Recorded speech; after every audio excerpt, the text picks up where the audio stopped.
Good morning. Welcome to subramani.com.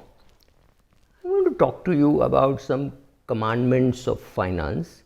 And this happened after a conversation with a very young person, maybe in her early 20s, when she said that I read some books on finance and I thought it was very basic and everybody should know it.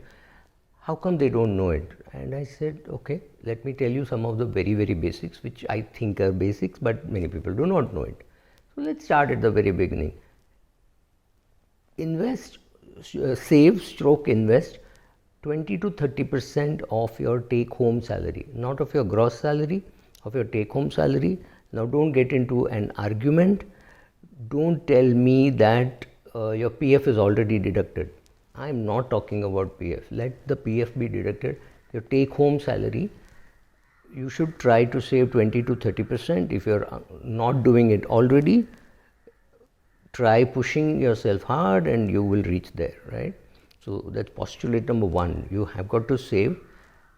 Second, especially if you are young, that saving has to get converted to investment. There is no point in saying I save money, I keep everything in RD. No, it makes no sense. Immaterial of what your parents have told you, immaterial of what your grandfather told you, you need to learn about investing yourself and start investing. Just keeping money in savings bank account, endowment plans and fixed deposits will not earn money for you. It will just lie there rotting and underperform inflation.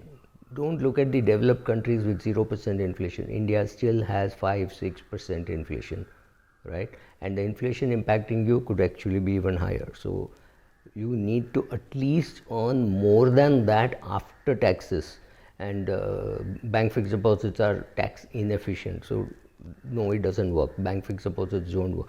You need to find which equity fund to put, which debt fund to put, which hybrid fund to put, and start investing. Whatever, if you're scared, start learning. Once you learn, you will be able to invest.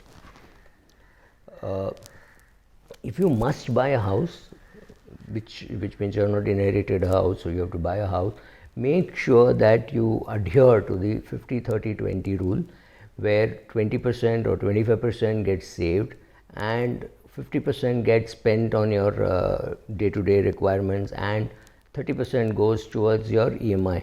Your EMI should not be more than 30% of your salary if it is one income, and not more than 15-20% of salary if it is joint income, because one income could stop. Remember that. So as the total income increases, this number should keep decreasing. This number which I am telling you is the maximum.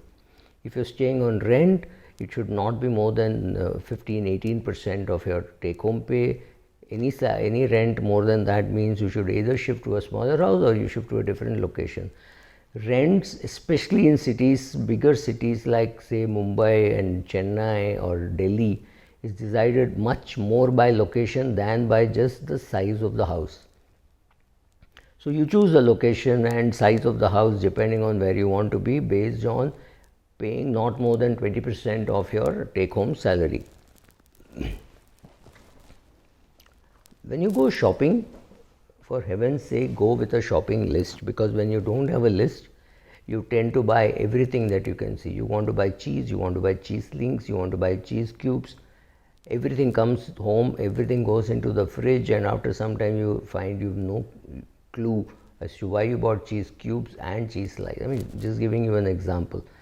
Go with a list, buy exactly to the list. Maybe one item you can buy outside the list, but if you don't have the discipline, you will end up buying too much and throwing away many things.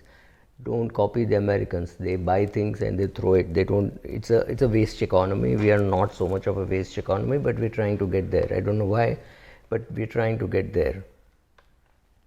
Your mortgage which you take should be less than 3x your CTC, right? So which means if your CTC is 20 lakhs, or then your housing cost should be 60 lakhs.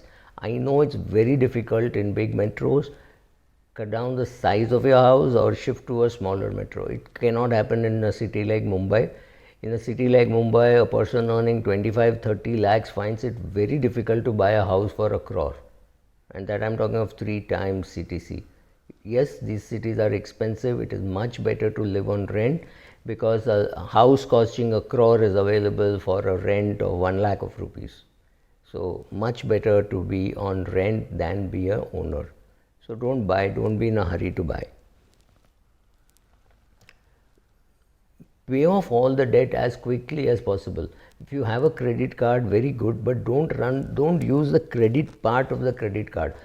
Tabulate all your expenses, pay all your utility bills, use all that in the credit card, and please pay the credit card 4 or 5 days before the due date and pay in full. There are many people who pay only the minimum amount payable. That is going to kill you in terms of interest cost.